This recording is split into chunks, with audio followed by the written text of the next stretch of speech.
course. You should be going.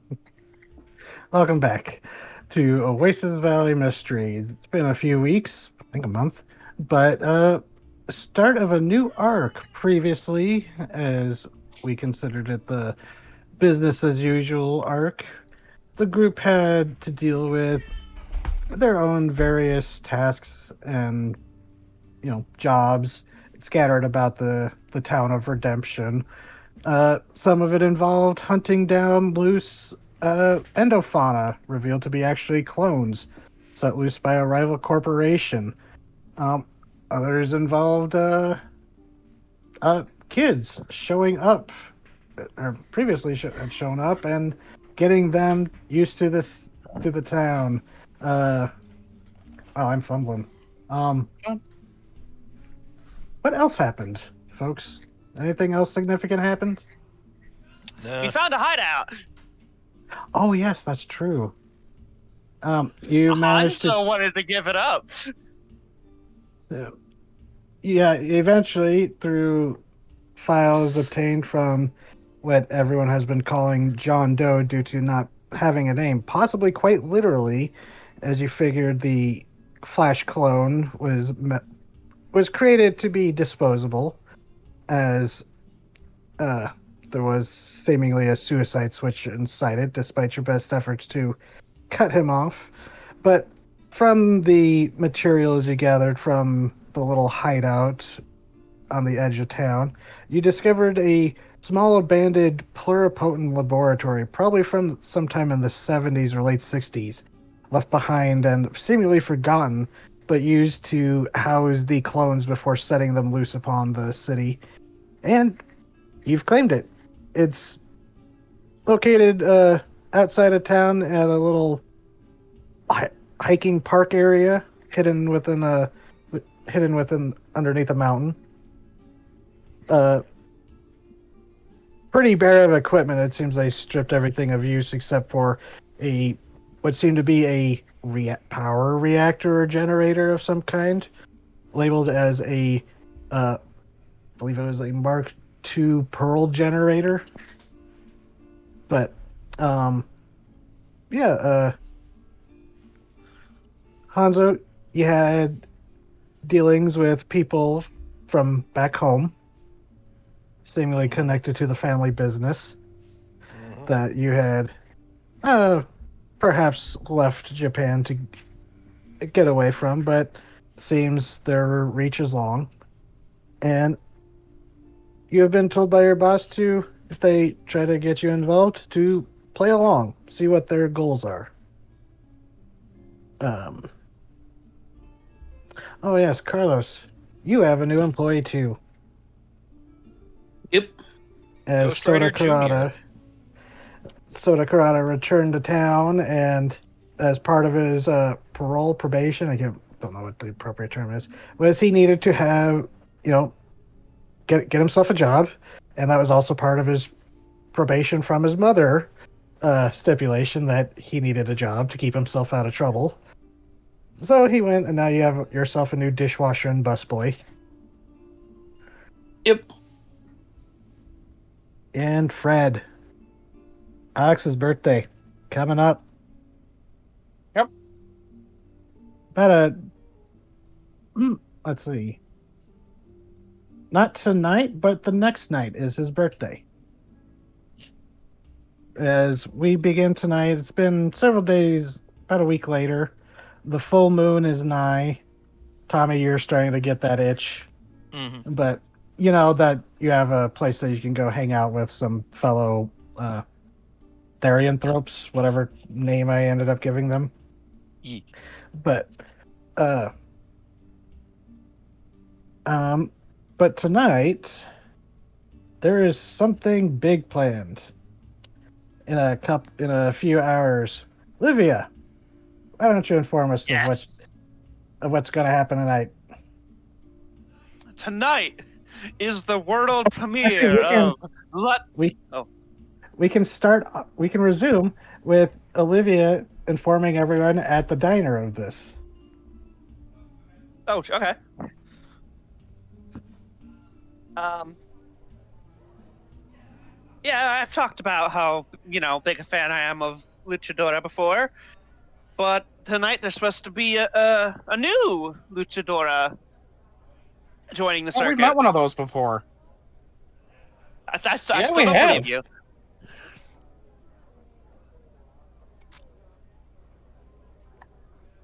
That sounds fake, but okay.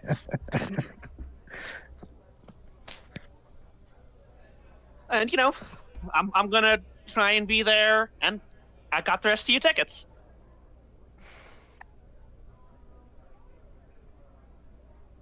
Oh, dang. Alright. I got That's some cool. for your kids too, because I figured at least your son would get a kick out of it. Well, thank you. This is a very unique thing. Welcome. Pats you on the back.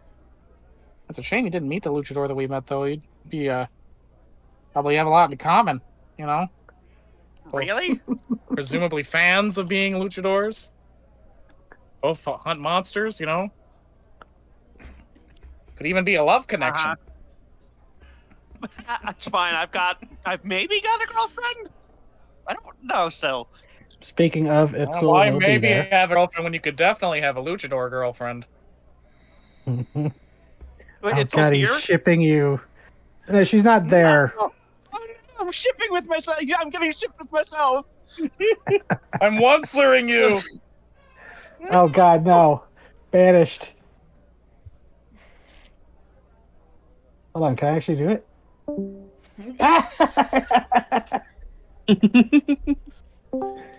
Okay, you're back. I forgot I could do that. Don't banish me. Don't treat me like You made the Lilo monster in the joke. live-action Lilo and Stitch. No. No. Okay, God. So Itzel's not there. You said. No. Okay, I did. it's I have still- invited her though. Yeah, because she was there when you went and signed up for the match. Yeah, I think she was the one who gave you the ride. she was. It was cool. She's still like Olivia's still not sure if like they're just if it's the lesbian thing. Are we like? Will you go out with me? We've been dating for 3 years.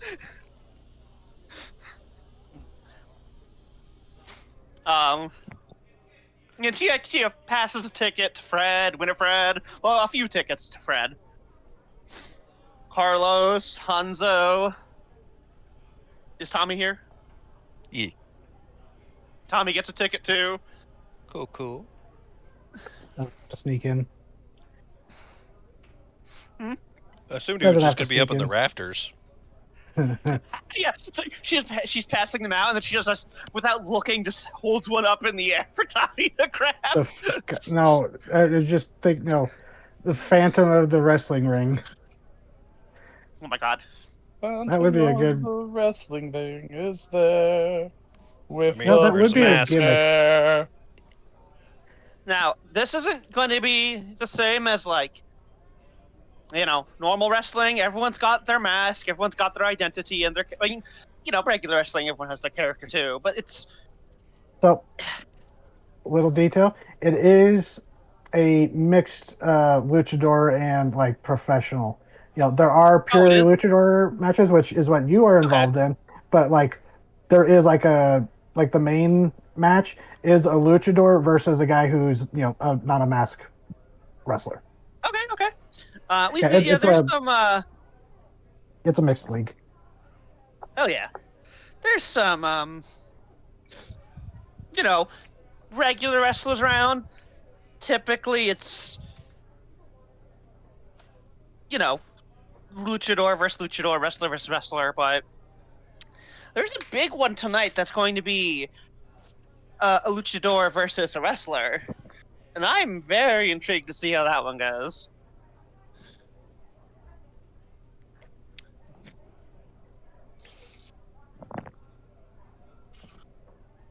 Well, don't all jump up at once. Think it'll go bad? I mean, it's wrestling. People are gonna probably wind up with I think he'll. bruises. I think he'll be killed. What? The luchador will kill the wrestler. What? No. What? Well, you're asking our predictions, so No, you guys are just you don't seem like you're all just like giving me nothing with the reaction here. I think he'll be murdered. No, I don't mean. I mean, I got you all tickets to an event I'm excited for, and you're all just kind of staring at me.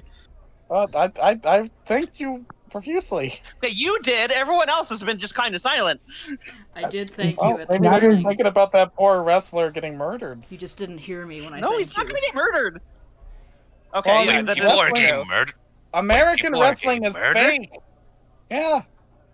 American wrestling is fake. Luchadors aren't. I've seen them.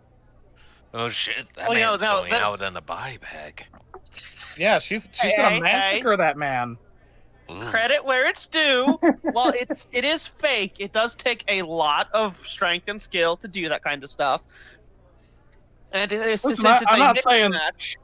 I'm not saying they're not strong. I'm just saying if one guy brings a prop knife to a knife fight and the other guy brings a real knife, prop knife guy's gonna die. Well, assumedly, they're not going to put somebody who can't actually wrestle against someone like a luchador. Assumedly, there's some kind of like evenness to this playing field. Or There was a one of them- luchador back in the 70s who had a habit of stabbing people. El Chico, yeah, we know. Oh yeah, I remember that. I mean, you know, stories of that. Fucker owes me think 20 You bucks. ha- I don't think that was a coach or luchador though. I don't think he was playing by the book. No, Hanzo El sits Chango down. is a real Spanish word. Hanzo There- sets down there's his cup of coffee or his drink or whatever. It's like, I'm sure it will be very engaging. Well, I hope so. It's fun. It's fun. It's you know, Oh, people I get guess to I show have to off tell my their. kids about death someday, sooner or later. Okay, no one's dying. Oh my god, Fred. It's a competition, not a blood sport.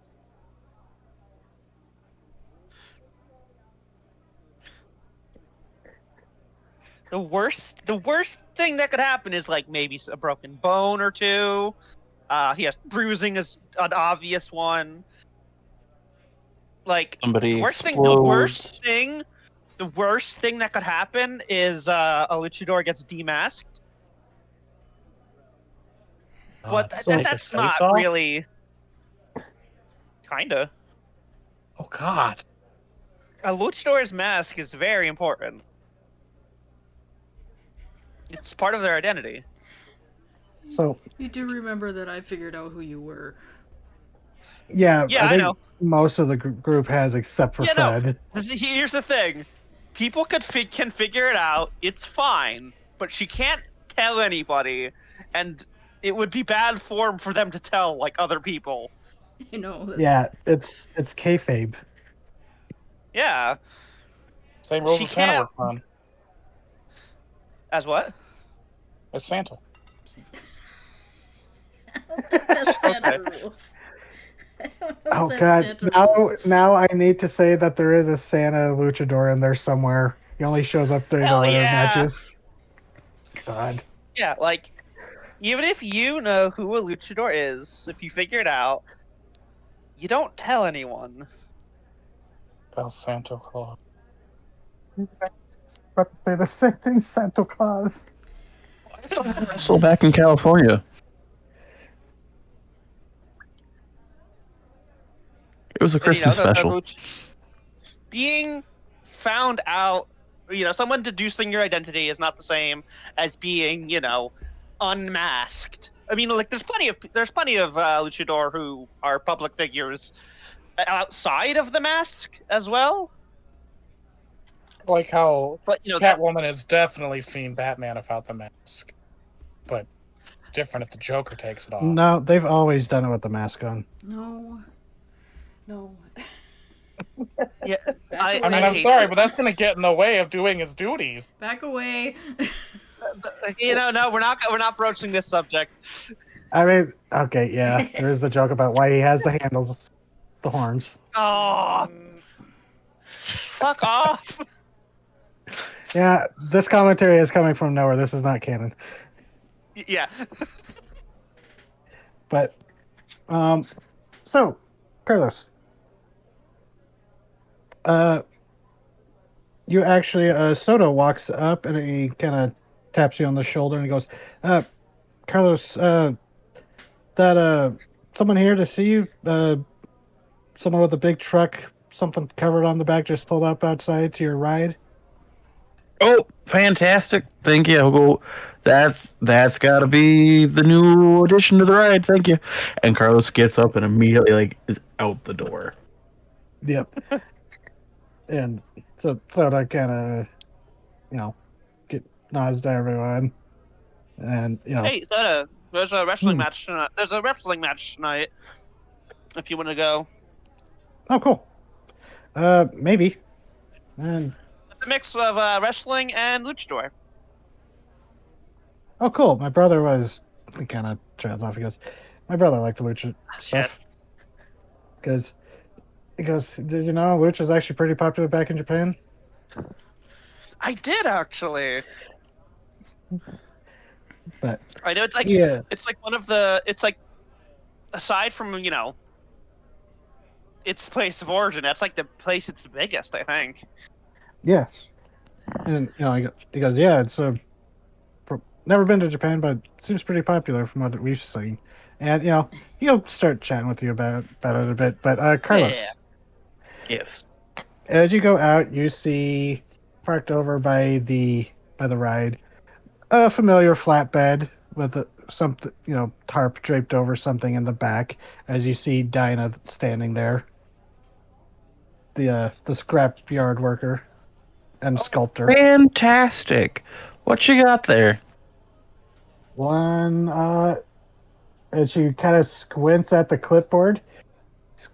Gear Andre, prop. He says, Some not of knowing this- how to pronounce. Yeah, no, I had that commissioned. The Ciandre prop. It's going to be the big thing in the ride. Here, I got a back door over here on the left. You can just pull straight into. Should make it easier to load the thing in. Excellent. And we go over to the side and opens up a garage door. And it backs the truck in and starts getting it unloaded, keeping it covered since she knows you want to keep it a surprise. Because there are a few people, like people at the diner or, like going in or out of the diner to their cars, kind of stop and look over, like, what's going on over there? Kind of. But- If Carlos sees him, he looks up, gives the biggest shit-eating grin and a thumbs up, and then it goes back to loading it inside. So yeah, there's a little bit of buzz going because you do have that big sign up on the ride, the side of the ride, going closed for renovations, grand reopening soon. But Yes. so yeah, Dinah's very proud of what once inside and concealed, she shows it off to you. Goes, well, made it to your specifications. Ah, this is Quite wonderful. Oh, this is gonna scare the pants off of the kids. I'm going to either make so much money or no money, and there's no in between. Well, you already paid me, so good luck. Oh, thank you. No, you've done absolutely wonderful. With this here, it's going to take me a second to get it. It's probably going to take me a day or two to get it properly installed. But with the new help that I got over at the diner, I should at least have a couple of hands to lift things up and at them. And I will let If you need know. any help, if you need help, since actually, you know what? Probably best if I do help you set it up the first time, just so I can show you like how some of the different mechanisms work. Give you the manual tour. Absolutely, yes. That would be most And- appreciative. You actually notice that on the back of the flatbed, the Ciandre was the bulk of it, but you actually see on it what looks to be like the crumpled remains of an old like Volkswagen Beetle. Not like recently wrecked, but it looks like it's probably like recovered from out in the desert somewhere, just from how worn and rusted it is. Fair enough. Fair enough. What's with the beetle? Oh, new working on a new sculpture. Oh, I finally finished the in between working on that, I've actually finished the Calamitous Case ostrich statue. Gonna put it out you know, it's gonna be out in front of the town hall for a bit before we move it somewhere else. Absolutely. Mayor, she kind of like sucks through her teeth. She goes, "It was all I could do to get the mayor to let me put it up for as long as it is, and that was only by saying, hey, it's demonstrating local talent and showcasing local history. And aren't you trying to get, uh, play the whole it'll be good for tourism thing, you know?" No, I understand 100%. The mayor can be a bit of a stuck-up ass, so the more challenging to him, the better. Mhm. If you do need a home, I do have a lovely set of desert yard out there. You're more than welcome to put it out there later. Excellent. So, I love that we have so many friends around town now. that's kind of happens with Monster of the Week games. You have friends. Yeah, that's great. Oh, So do you, Excellent. Hanzo. I haven't told. Suze likes you, Hanzo. She thinks you're a polite gentleman. Oh, Fancy dresser. Imagine you tell Hanzo he has friends, he just looks aghast. But yeah, I haven't even told the crew I've been running around that we've got this bad boy in here. Like this is like you, me, and I think maybe like one other person know this is happening, and that's because Also Hanzo my came out. daughter, she helped me with it, so but she knows to keep Oh moving yeah, stuff like this. 3 people, and it's always different when you work on it. You know what I mean?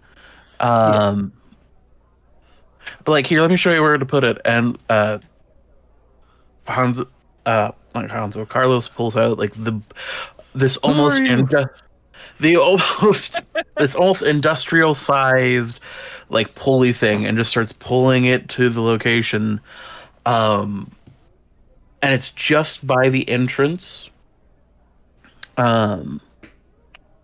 Just by the exit of the ride. It's the last thing you see. Is like, so I wasn't quite sure how big you were going to put it, so I've got enough steel supports here to, in theory, hold up 10 bank vaults, I was told.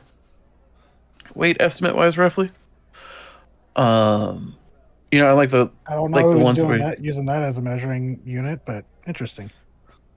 It was part of the whole. It was part of the whole spiel. It was like, this could hold up to 10 bank vaults, and I couldn't remember the actual number, but I can remember that guy's annoying spiel about it, and I went, "I'll take it." But that should be plenty enough for. She kind of gives it the like professional squint, like she's like one professional metal worker, just like inspecting. It's like, yeah, that okay, they're not. That should hold up, yeah. Yeah, I had to get it shipped in from Phoenix, but I wasn't sure how busy you were, and I already commissioned you. I didn't want to be like, hey, let's also commission a piece to hang it on the wall, because I know you're busy. You're finishing your statue, but like I said, I don't want to work with that guy again. You're my go-to. Excellent. Let's get this sucker up.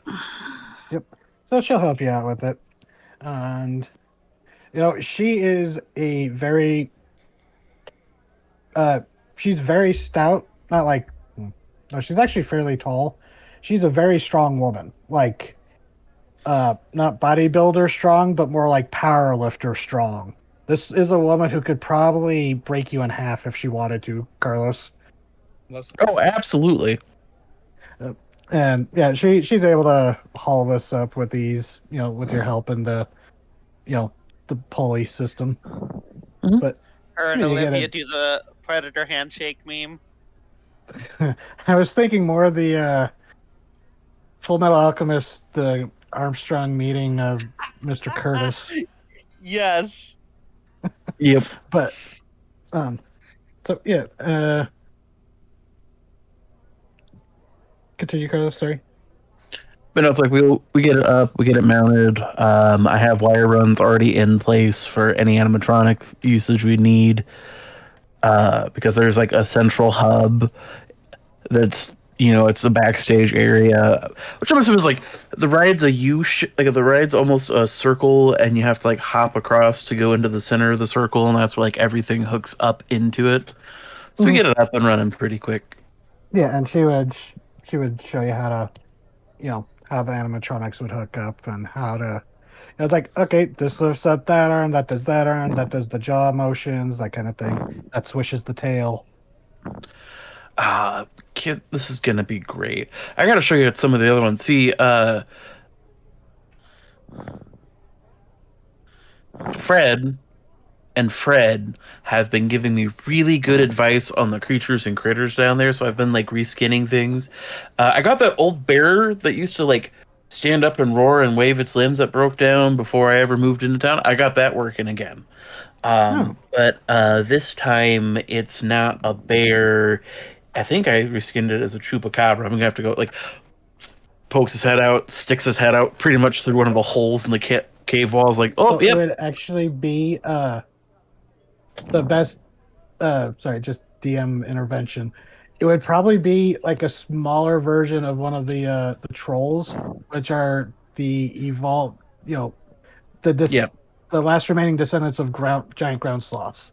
Oh, nope, it's one of the trolls. You hear that from the muffler. Oh, nope, that's one of the trolls. I made it one of the trolls. I did the wolves and the coyotes became the chupacabras because they do the little chase down the boat as they run down the track. Then she's like, inspecting them and like, oh, this is good stuff, Carlos. It feels more appropriate for our area. While I do appreciate the cowboy stuff, people don't come here for the cowboy stuff like they go to Tombstone. No, it's been a couple decades since that was a big pull. Yeah, and we were always going to be second up when it came to cowboy stuff to a place like Tombstone. You know what I mean? So why not embrace the giant meat monster that's beneath our feet? I actually do have a statue down in Tombstone. The buffalo, not a buffalo, it's a longhorn. Oh, nice! If I'm ever back out there, I'm gonna have to check it out. But yeah, but she goes, definitely want to check it out once it's all fixed up and running. Oh, absolutely! You and your family get in for free for the first time. Sweet. Well, $50. I don't know if she would say sweet. She's more of a beatnik than the surfer I've been kind of making her seem. No, that's fine. Carlos is also going to shove a rolled thing of 20s that equals to $500 in her hand and go, that's for helping me get it going. Well, Holy shit. but he's just like, well then, it's like thumbs through it for a second before tucking into the pocket. Well, consider that a down payment for the next thing and, for payment for labor. Yeah, no worries. She claps you on the shoulder, and it's like one of those like heavy hits that you have to almost like stagger to keep, without stumbling forward. I'm listening. But she...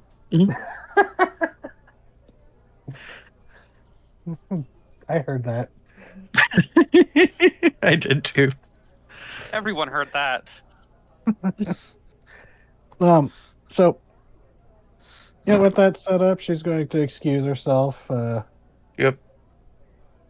But yeah, you have acquired new animatronic. Absolutely wonderful. And since it was to your specifications, you can describe how it looks. If you want to introduce people to it first, that would be a good way for you to describe it. Or if you just want to save it for... I want to save it for... Oh. Yeah, I'm going to message you something that there's an idea I meant to message you before, but... So when is the arc where the fucking animatronics are going to come to life? Yeah. I was about to say, call Carlos a Five Nights at Freddy's sequel, because he's got a new animatronic.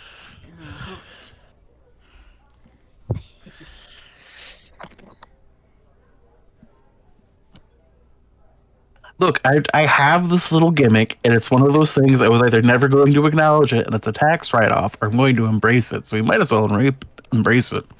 Good. I mean, really, honestly, it would be a little predictable to have the animatronics be a problem. Yeah, but Oh, I love that idea. We should. I mean, what is this? Who is the pizza bear? Freddy Freddy? Fart Bear? No, not Freddy Freddy. Bear. The actual bear that killed Rich Evans. TT. Oh, The Showtime Business Bear. the Showbiz Pizza Bear. Showbiz Pizza Bear. It's not one of those situations. Anyways, so Only he killed Ellen DeGeneres instead. oh man, that is pretty close. Not what you said, TT. Carlos sent me something.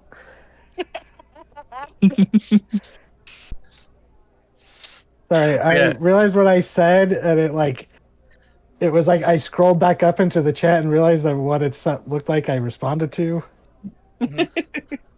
I mean, what I said was true, but it wasn't close. It was right on the mark.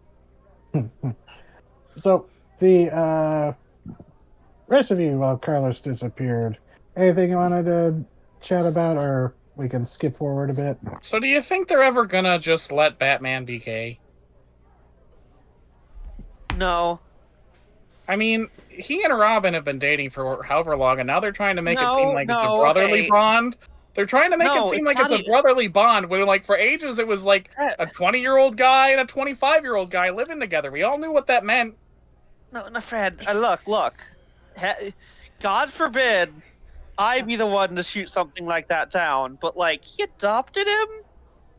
In modern comics, yes. Originally, that was just a 20-year-old boy living with a 25-year-old man. Yeah, but like they don't really tell that story anymore. Like now they have him be a child, so it doesn't really work now anymore. because they're trying to de-queer it. Like, are they ever just gonna let them be gay? God, I just love this intense conversation, and it's just Tommy, Hanzo, and Winifred just watching it, silence eating or drinking. Yeah, like I'd be all for it. Expression on her face right now, like Jesus, I don't have an agenda or anything. I'm just thinking that Oh, I do. It'd be kind of it'd be kind of kind of fucked up, to just sweep that under the rug. When they could just let it be canon. Look.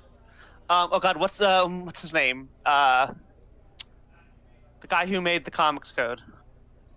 Hayes. Fuck. Yeah. No, look, the Hayes Code is a different thing. Oh, right. That was all media. Yeah. God, what's that fucker's name? You don't need to know it. This Fuck is a that better asshole. timeline. He doesn't exist. No, unfortunately, we've now established that he does because Yeah, Robin why'd and you do Batman that? are not gay. Yeah, TT did. Yeah, why'd you do that, TT? Well, because you can't really have this conversation outside the 90s.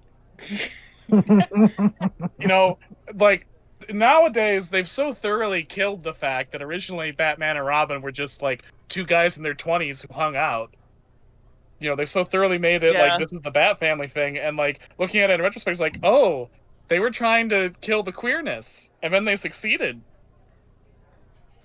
Yeah, like, I'd be all for it, but they've made it so that he adopted him as a kid now. Like, if they tried to go back on that, like, it could work, but I feel like most people would jump onto that and, like, make it, like, oh, he groomed a child or whatever.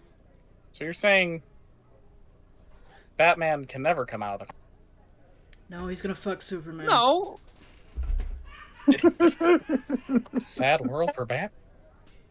She points at Winifred. Doesn't feel fair to the world's greatest detective.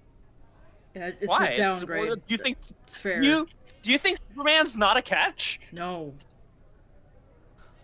Sit. I'm. Ow. What have you been what have you been reading? Carlos, Superman this is about comics. the time you walk in on this conversation. Look. Superman would be a fantastic partner. Yeah, but he's like a bisexual at best. Just Just looks at you like. Oh yeah, but yeah. I mean, like, he's a Kansas homeboy. Every person I've ever met from Kansas is like, I get one partner that I live with the rest of my life, and that's Lois Lane already. Like, at the best point, you'd have to reboot everything to get that to happen, and even then... You say it like they haven't already. This is... I haven't read a comic book in 40 years. Get off my case. Oh, God. They're not going to let Batman be gay. They made his lover his child now, so that way they can't. Oh, that's fucked up. It's fucked up. It's fucked up. Hopefully it won't stick. No, it'll stick. Yeah, like again. He's on his second child right now, isn't he? Yeah, he's got a new one. Be real fucked up. Yeah, Jason Todd would be dead by this point. I think he's on the third. Yeah. Yeah, no, oh yeah, that's right. They had that fucked up. Okay, now we gotta talk about his weird child adopting addiction. Hey, it's not a weird child adopting addiction. I don't know, a rich guy who keeps adopting kids. That's ringing some fucking alarm bells to me. He adopted 2 kids. 2. The third one is not someone he adopted. We just established it's 3. Well, I mean, like, Michael Jackson has 3 kids he's adopted, right? I'm gonna be honest with you, I don't trust him with children. We're veering into the territory that's getting uncomfortable. Look, yeah, guys, what the absolute fuck? Yeah, welcome back, Shady. Welcome back, Shady. The third Robin is not adopted. He is a superhero in his own right, basically, who saw that Batman was suffering without, a companion to emotionally lean on. Yeah. Oh, so that one's the one that's gonna fuck Batman now. So okay. Look. No, he's gay with Superboy. Is his name as gay as Dick Grayson's? Because I mean, Tim Drake. Isn't it Tim Drake? Yeah. Yeah, Tim. That's pretty good. Yeah, he's a little more in the closet than Dick Grayson. At least we'll always know that Jason Todd will be forever dead. One of the only perpetual deaths of comic book history, and nothing bad will happen. What happened when I stopped reading comics?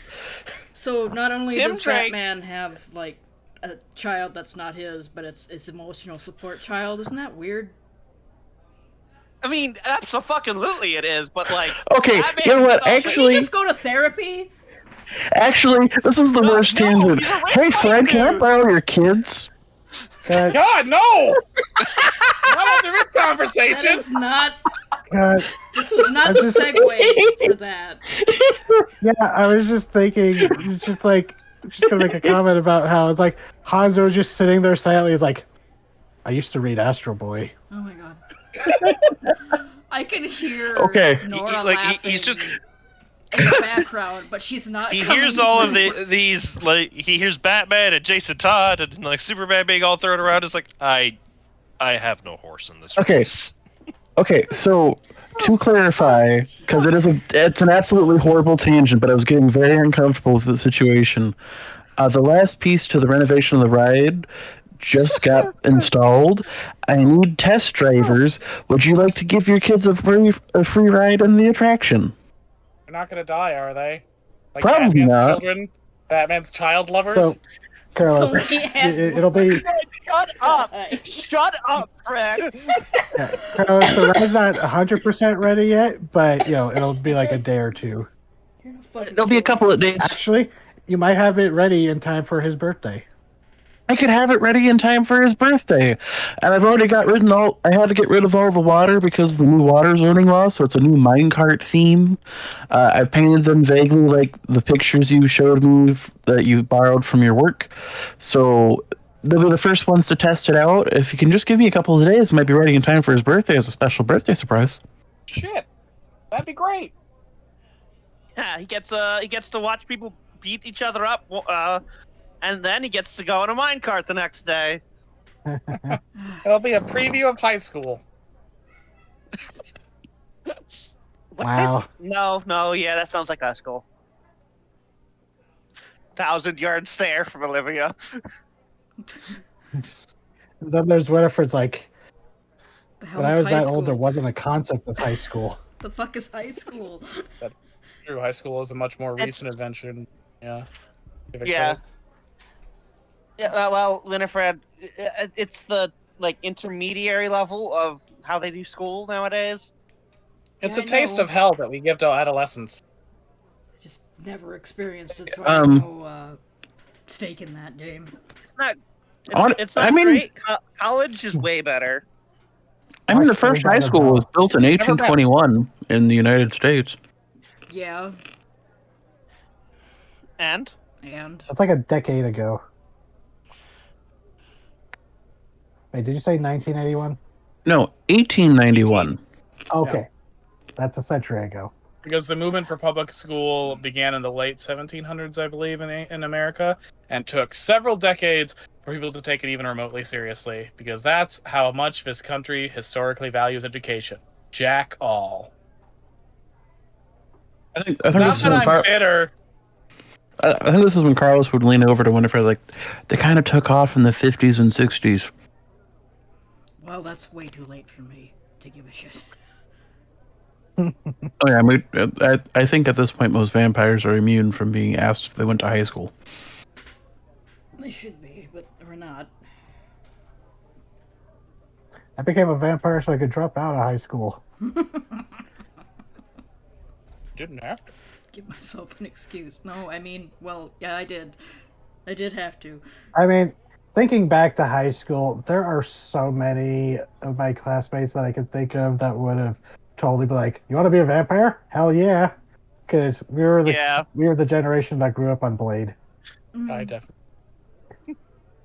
Also, the generation, I think, that grew up on Vampire the Masquerade. When Yep. that was actually popular, really popular. And interview with the first interview with the vampire movie. God, the Anne 90s Rice were a era? vampire. The world is a vampire. It was. Whatever that. Been spending song most was. of our lives living in a vampire Anyway. paradise. So, not to get off on another tangent, but do you think because it's an interview with a vampire, they actually hired a vampire? No. No, I think I remember that being a controversy. Oh, fair enough. Tom Cruise is just like that. It's gonna ruin his whole career at this rate. That God. frightens me. Piece of I shit. wish. There's no light in his soul. It's true. You look into his eyes and you see the darkness at the end of death. I like Yeah, that lost in was, the. he was the inspiration for Patrick Bateman, for fuck's sake. Yeah, that guy unnerves me. Something about his like soulless gaze. We should beat him with hammers. I should. Nora, you're in a well. Yeah, you're in the Pringles too. I'm fixing it. Here, I fix it better. Because you keep saying Pringles tube, I'm just imagining Nora like tiny getting stuck in it like a bug. I'm just imagining the Pringles is man correct. telling me to kill. I mean, Yeah, doesn't you know. everybody imagine that when you pop a can of Pringles? But it Once is you correct. pop, you Nora can't is stop. small enough to get lost in a Pringles can. I am not. You are when I decide it is. So, crazy comic conversations aside,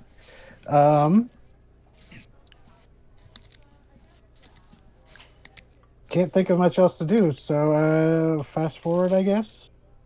Yeah. I won't dwell on the topic, but it occurs to me. It's like thinking about it. It's like my brain rotating for a moment. It's like, hey, wait a minute. Oh, the stock of Superman is like, I read Dragon Ball. Yeah. Hey Hanzo, what kind of stuff are you into? Like, book comic wise?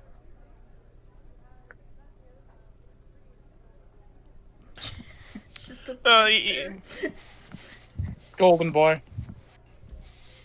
Golden Bat.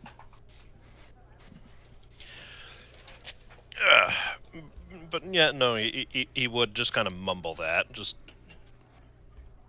Dragon Ball. as a Dragon Mumble Ball. what? Dragon Ball. Dragon Ball? Yeah. Oh, isn't that's that fun. that's like a? Wait, have we hit that boom yet? Nope. Or are you like right on the cusp? There's like the somewhat obscure first dub of Dragon Ball at this point, but we are not at the point of Toonami running Dragon Ball and making a really big splash in the States. I think Hey, at this what's that point, like the about? biggest like mainstream anime knowledge in the be like Sailor Moon and not Dragon Ball, Gundam stuff, right? We don't even have Sailor Moon yet. Okay, but I remember Sailor Gundam's been Moon very around for distinctly. so long that there must have been like some linkage. Just wait. In the canon of this universe, Hanzo will be responsible for somehow Dragon Ball taking off in Mexico. Oh God, it's Huge totally in viable. Mexico. I That's was totally at viable. the mall today, and there was like a Mexican restaurant in the food court that was playing Dragon Ball Z. The my early God. episodes where Piccolo is teaming up with Goku, and I had to stop for a moment, not because I was hungry, but because I was like, Goku, hit Mr. Piccolo's on screen at my local mall. Mr. Piccolo. Who was invited to the cookout? Black. Shigo's invited to the cookout. Of course, she drove me. She's my wife. PT ass answer. Yeah, that really was. What's Dragon Ball about? Dragons, I imagine, probably playing Ever hear sports. of Journey to Into the West? I mean, come on, That'd be Hanzo, really- you said it. That'd be a really cute story, actually. Dragons playing sports. There could be a basketball dragon and a soccer dragon. Golf dragon that's an elitist that nobody likes. It's not that, I'm afraid. What is it? He would get into it, but the point was when I made the comment, we wouldn't stay on this topic. You did this. No, I'm sorry. Once you bring in Hanzo knows Dragon Ball, it's over for you. Yeah. Clearly is. But lest we delay getting to the fucking luchador event. Yeah, it's just a nice chill day in the diner. Yes, not to mention yes, I could definitely speak with authority on the subject I know nothing about. I'm playing my role so hard. So, just trying to think of. Oh wait, I have notes for a reason. Use them. Okay. So there is a little bit of time left before the match in the evening, because I figure this is like probably in the early afternoon or something. So there's a few hours to go. But so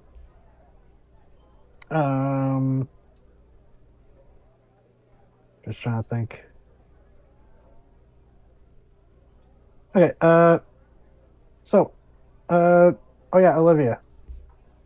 Yes. One little thing that I will note over the past few days. Actually, you would. Okay, we're just gonna skip ahead a bit. You're going to meet Itzel at the preserve because she was putting in a short shift before leaving for the for the match. Yeah. Okay, so you go to meet Itzel, and at the preserve while you're there, while you're waiting for her to finish up, you actually see Dr. Lucia.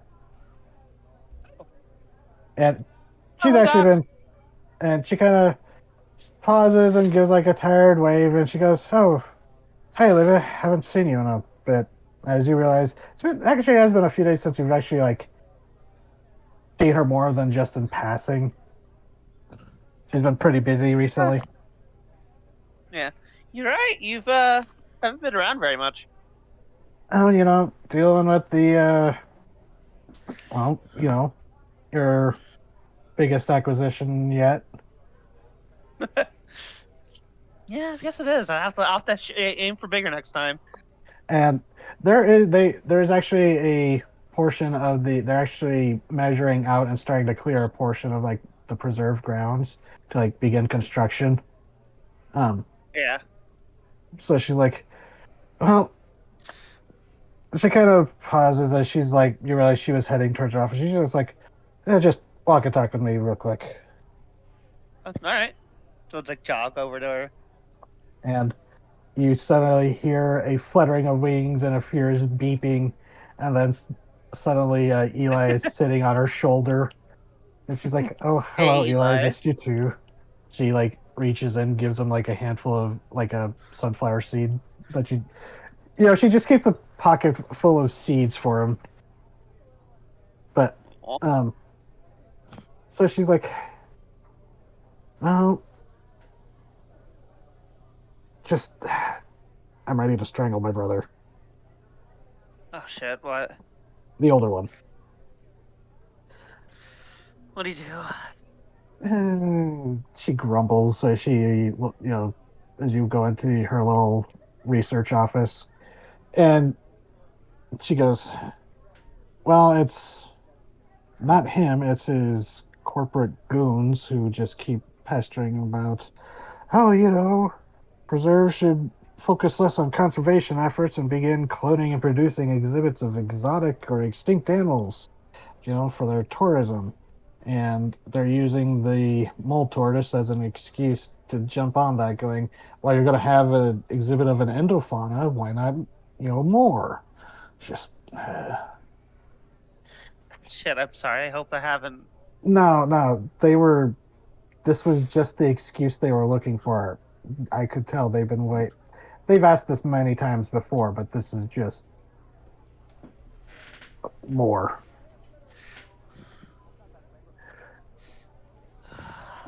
Okay. But I mean, we still have our contracts with various governments that we have to fulfill.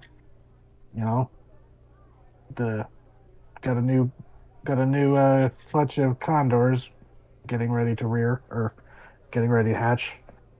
Oh, good. But she just sighs as she sits down, and she's just like, it's not your fault, Olivia. This was going to be busy no matter what because of their whole revitalization, reopening nonsense. But, not going to lie, the extra attention will be good for everybody. Well, I hope it's not too much for you. Oh, no, it's not too much. It's just they're a little much. Yeah. Yeah. There's a reason why I didn't enjoy why I went into the research part of the company and not the corporate stuff like, my brother did. But I know you're not here to hear me complain. It's I fine. did hear something interesting though. Maybe you can pass on some good luck. I hear Ladama Chupacabra has a match. Hi, it's her debut tonight. Yeah, that's what Itzel was saying when I passed her by when I arrived. She doesn't know, right? Who? What? I don't think that's been like. Is that a conversation that these two have had? I don't think so. Is it? Not that you're aware of. Fine, but yeah, You told yeah. her you're Batman? No, I didn't. I may I have just said fucked earlier up how you with can't her do that. saying that. Okay, no, she wouldn't have said that. She would be like, "Shit, I fucked up." No, she would be like, oh, "I hear you're going to go see a wrestling match. Have fun." But Oh I yeah, fucked it's up. No, you're fine. It's a big wrestling luchador thing. You should come if you can. Not tonight, but maybe some other time. Olivia does a good job hiding that she's disappointed. Yeah, Because she is it's good. Dr. Lucia is an older scientist research Yeah, is yeah. not her scene, Yes, you she think? understands, but it's like, oh, Yeah, I mean, she doesn't have the personal reasoning to well, yeah. from her awareness. I mean, I think you'd enjoy it, but I understand if it's a bit much. Like, I'm really into it, and And I'm really Itzel excited did to see what say, happens tonight. although it would be kind of like old times because I do remember being younger and catching a few of El Chupacabra's matches, the original. Oh shit! Really? Yeah, back 20 years ago when he was still wrestling in the 70s, I think. Oh, there's talk at the that his mask's been picked up. Yeah, that's what Itzel was saying. Uh, a luchador version now. Yeah. I mean, it would be fun to see how the new one compares to the old one. You'll have to tell me. And like I said, I'm Oh, too swamped I've never tonight. seen I've never seen the original, so like I don't really have that frame of reference like you would. I'm sure you might be able to find some old recordings of his, but yeah, Oh, but the whole gang's gonna be there. You can see Fred's kids. it's well, yeah, I appreciate you trying to take my mind off Doc, things, but I do have work to do. I'm hey, sorry. Doc, you've been working yourself ragged. Look at you, you're exhausted. Take a night for yourself, right, Eli? Chirp. Or actually, it wouldn't be like a chirp; it'd be Eli? a squeak, parakeet. Yeah, Eli agrees with me. He'll say anything for a sunflower seed. You know this. She holds up her hands. No sunflower seeds. Clearly, it's important to him. um, Eli's sorry, not special, Nora, so you're would my not going to be able father. to get her to go to He that. would do anything for sunflower seeds.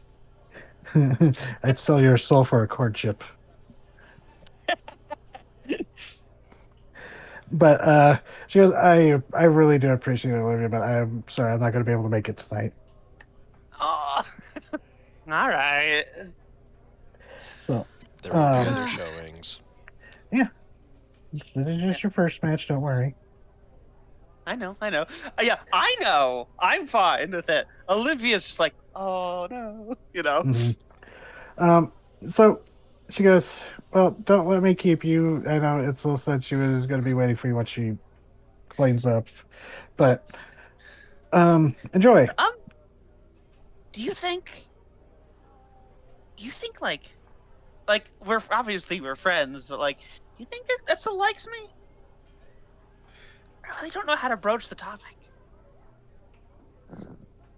Go down to HR. There is just like a pointed silence as she kind of just looks at you, and she's just like, if you're asking me that, I think you know the answer you want, so you should go ask her yourself. But that's awkward.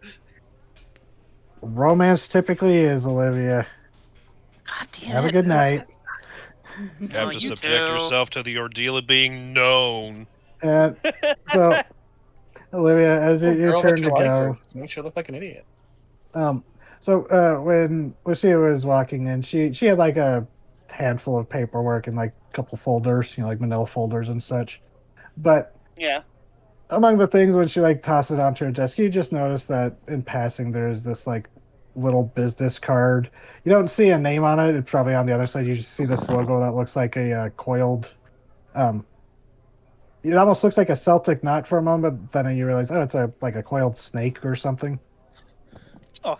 But Olivia clocks it, but doesn't say anything.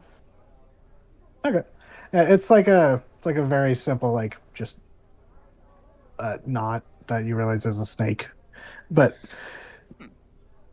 so yeah, you go to meet Itzel, and she's already out of her work, mechanic's outfit, what's the word, jumpsuit? Yeah. And From jumpsuit to leather, my god. yep, she's a butch 200-year-old vampire Yeah, no, biker. that's not a I'm that's listening. not a negative. That's just hey, See, get no, away from me, see, get away. I literally I'm listening. thought to myself when I was planning Itzel as a character, I literally thought to myself, there are two people in this group that will probably become romantically interested in her. God damn you, god damn you. Because I know you people. Got us there, I suppose. Yeah, so yeah, she's waiting for you. Hey, it's a Hey, you ready for your for the big match? I'm nervous as shit.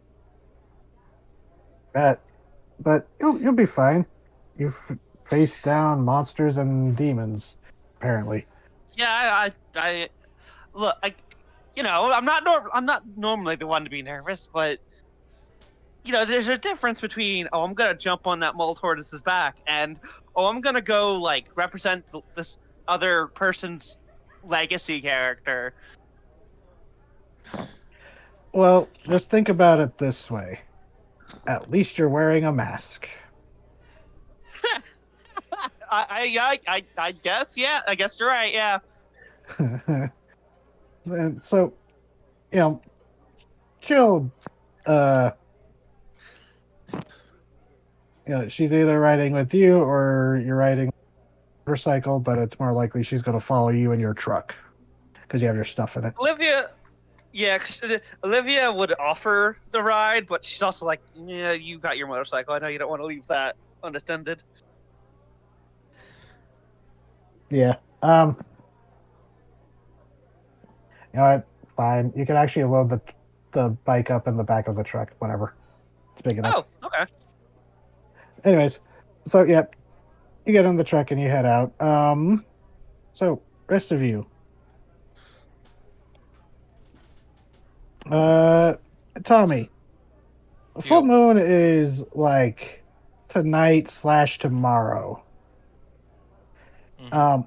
You're going to be it's probably going to be a little jittery while you're at the match, but it's not the full moon, so you probably could keep a lid on it if you want to go. Okay, yeah.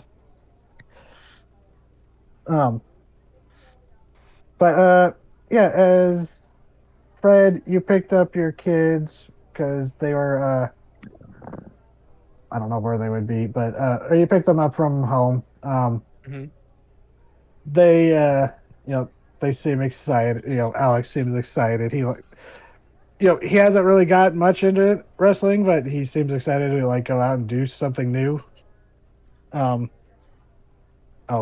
I should know her name. Tiffany? Yeah.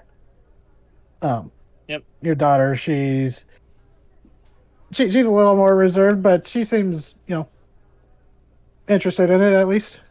Not like, not going to be that teenage, oh God, I'm being dragged to somewhere against my will kind of attitude, but she's just like, oh, that should be neat, kind of. Yeah, like when my dad dragged me and my siblings to mini golf, and we were like, well, this is weird, but okay. Yeah. But yeah, so Alex is like, so that, oh, I fucked up every time I try to do it. Hold on, give me a moment. Reboot. It's alright, take your time. Oh, damn, I just realized I still have the ambience for the diner going. We are way past that. Not to brag, kids, but your old man, he met a luchador once. Ignore that. She really? Yeah. It was interesting. A little weird. Didn't know what to make of it at the time. Wasn't really prepared to be dealing with a luchador at that moment, to be quite truthful. What? And no one really explained why a luchador was there, and I feel like a luchador showing up when you're not prepared for it is a little odd. Oh, so it wasn't at a wrestling match? No, just in the wild. Oh, I guess that would be a little confusing then. Yeah, just You don't- just the luchadors showed up and helped us with work. It was weird. What do you mean It was help you weird, with and work? everyone else thought it was normal. And Alex is like, what do you mean helped you with work? Like security at the museum? Yeah, essentially, yeah. Oh, You know, I was like, man, is this what they museum feel sounds like in a cool. superhero comic? Museums are cool. Make sure to support your local museums and libraries. And this goes for the kids at home, too. So, yeah, they load up into the classic. And actually, Tiffany's like, "Hey, Dad, do you mind if I drive?" You know what? Yeah, go ahead. And Alex in the back seat is just like, "Uh-oh," younger sibling needling. But Great. My kids are um, going to do X at driving. yeah, and the Tiffany, Fred, do you want to go with them, or are you taking your bike? I'm probably gonna go on my bike so he can have time with his kids by himself. Okay. Without being, awkward with a weird person in the car. The vampire in the car. Yeah. So yeah, Tiffany, she's a very cautious driver in that way that newly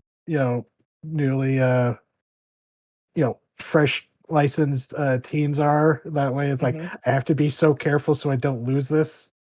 Yep. Or they're like super nervous. But one of the good things about Winifred living out almost in the boonies is there's not a lot of traffic she has to deal with at first. So, but yeah, following your directions to get to the actually it's probably more like you're following Winifred.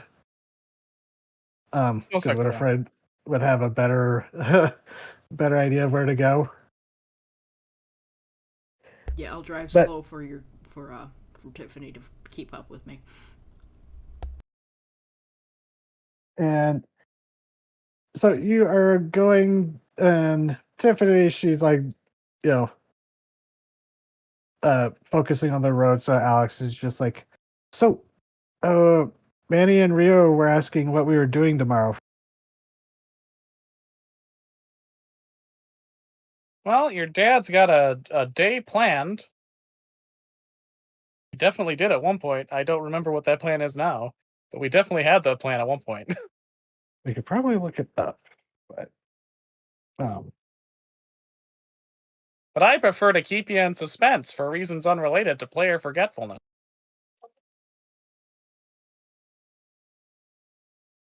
yeah, I can't find it. Anyways, We'll find it eventually. Probably after this cool luchador match. but either way, he's excited. He says that he's been having fun, visiting.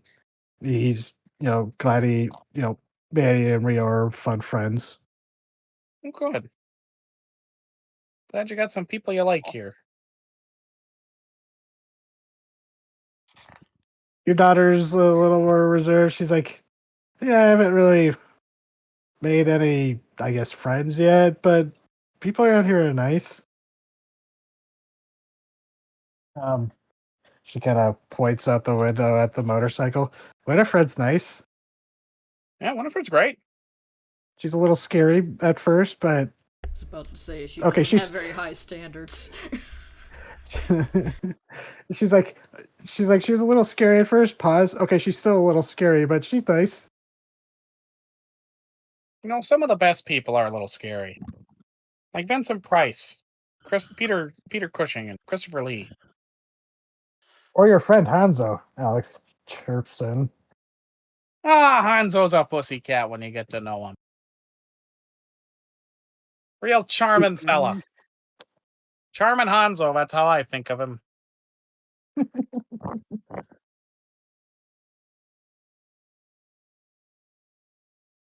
So, yeah, your kids are happy to chat and stuff as you're driving, or you're not driving. Tiffany's driving.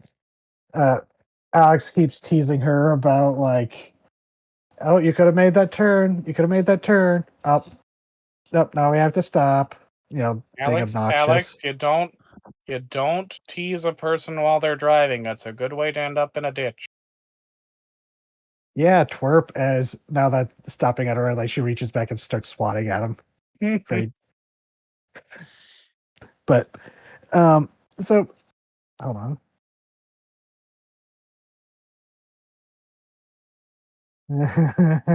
Yeah, Hanzo. I think he'd be driving over there as well if you were going to go. Yes, he would. Okay, and just to touch on like what you've been doing the last couple days, you and Agent Wakefield, you already got the chewing out from McLean about the John Doe problem. Mm-hmm. But otherwise, things have been fairly quiet for the both of you.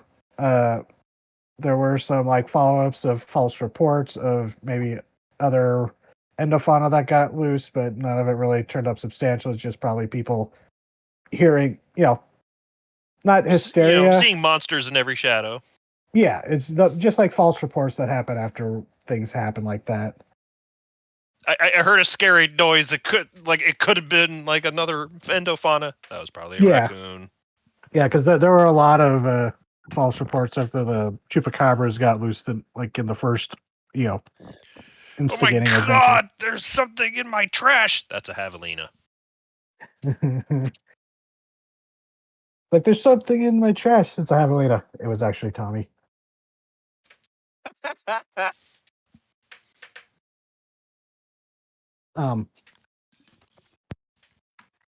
That might have been mean. I'm sorry, Tommy. No, you're good. It's accurate. It was Tommy. I'm kind of surprised that there isn't a were javelina yet. There probably is. Yeah, because by the rules of this universe, werebeasts are either carnivores or omnivores. Or scavengers. Is a beast. But Hanzo, there has been one minor thing that has been you've heard reported. Mm-hmm. At least Wakefield said she's noticed from her like criminal contacts, saying that since the incidences with the Hunter Scorpion assassinations, people being set up and killed in excessive ways, that things have been fairly quiet on the the drug trade scene around Redemption lately, just because it seems that not to mention because the whole thing with the Hell's Coyotes being fairly public and the Epiphany smuggling. Yeah, it's called reading the fucking room. But that kind of conflicts with what you know, considering what Kanzakians and the others were doing. Mm-hmm. So it seems they either haven't launched into it or they're being more subtle. Mm-hmm. But they haven't pulled you into it yet either. They've been fairly quiet. Mm-hmm. Which I suppose is a merciful thing for Hanzo. It's a mixed bag. It's like knowing that the cat's in the house and you're not hearing the cat's not disturbing you, but you're always going to be wondering, the cat is quiet. Why is the cat quiet? There's a different type of quiet between when a cat's just chill and when a cat is up to something. Yeah, he's currently operating with that sort of unease. He knows the cat is up to something. He just doesn't know what yet.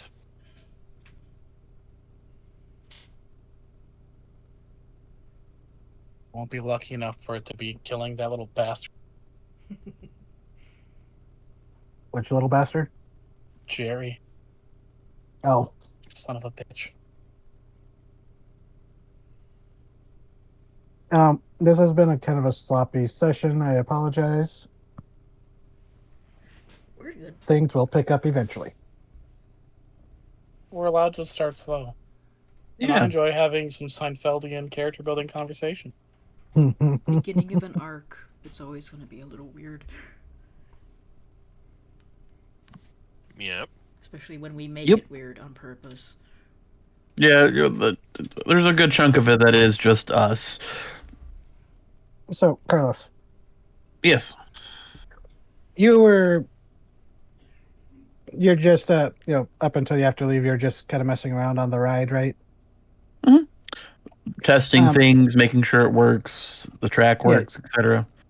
And the wrestling, I think I said the wrestling ring where it's taking place is actually not too far from the diner, so you don't have to travel too far. But so it's getting close to time to leave when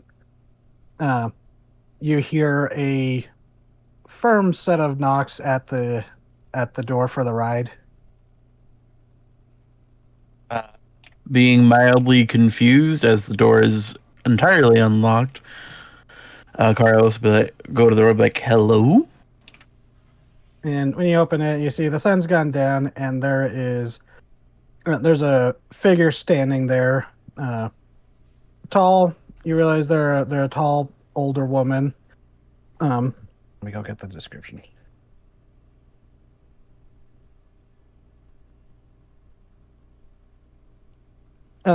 Tall, fairly skinny woman, older, wearing red-lensed cat's eye glasses. Her hair slicked back very short is a dark red, almost black. Like you would think it's black if you didn't see like the glimmers of red with the overhead light over the door. And she has very sharp facial features. But she stands there wearing a black and red pinstripe suit,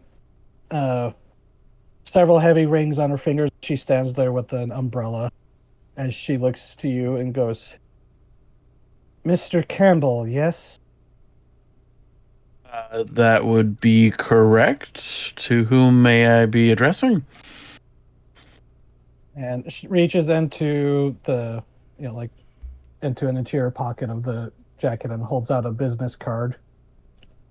And when you look, you see a tangle of a green knot, like a Celtic knot in green.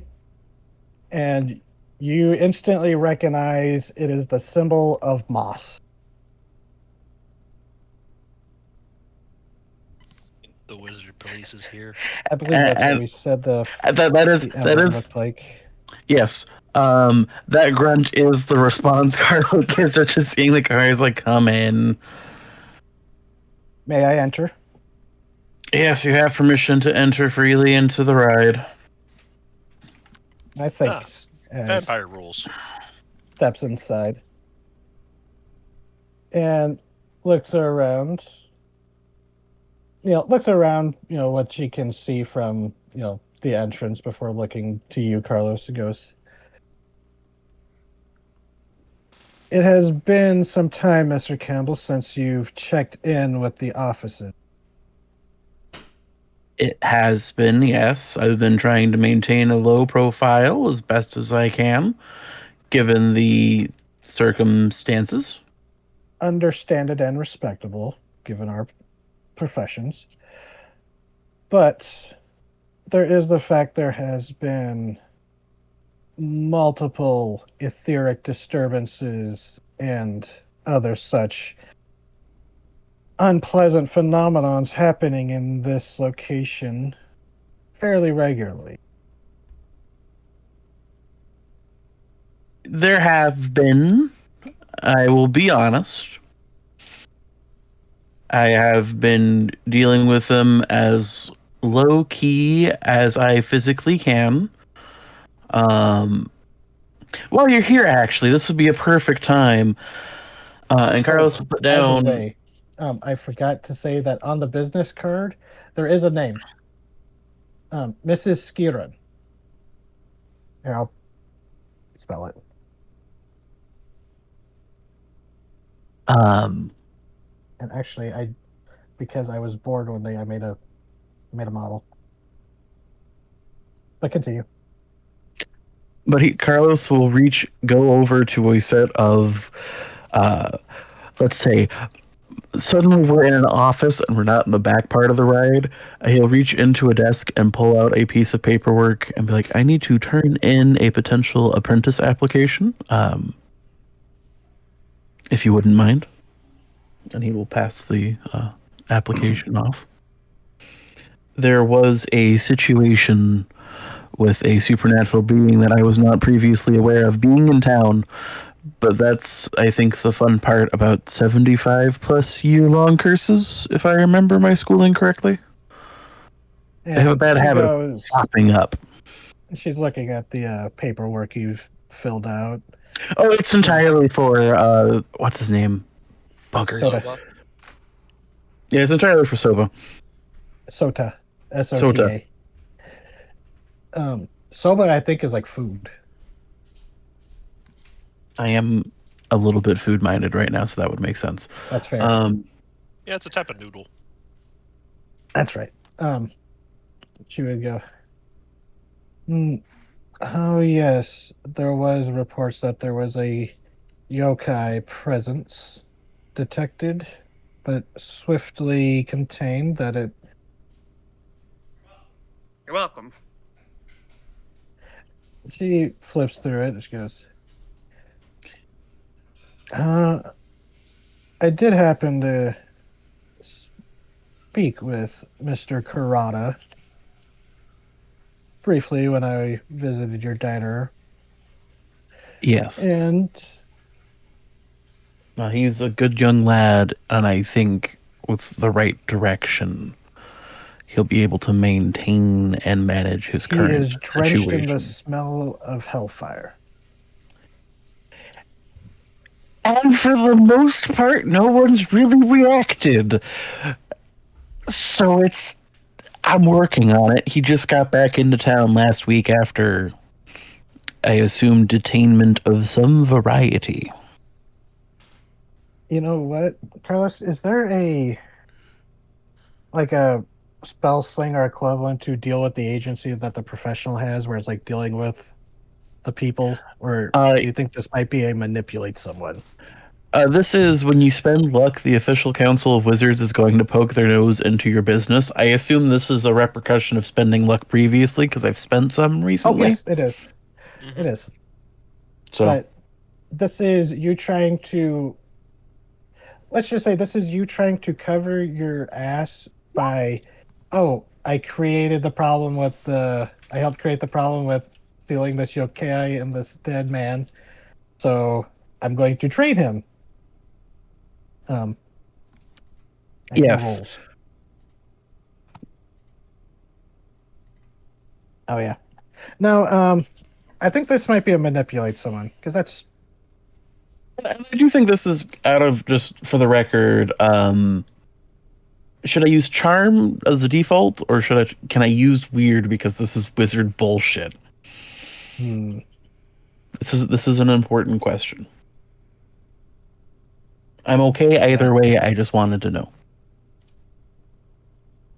I'm gonna ask Sue. Damn it, Sue, you failed me. I had the pressed penny from the museum. Okay, she says yes. You can use weird. Ah, fantastic. I didn't have a coin on hand except the pressed penny from the museum. Okay, get it out of your system. It's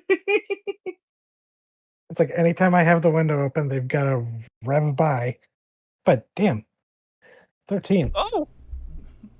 So and it's. Oh, go ahead. Go ahead with what you're going to go. Looks at the paperwork and then kind of folds it up, closes it back up and looks to you and she goes, I will say, Mr. Campbell, that if you had not taken these steps to,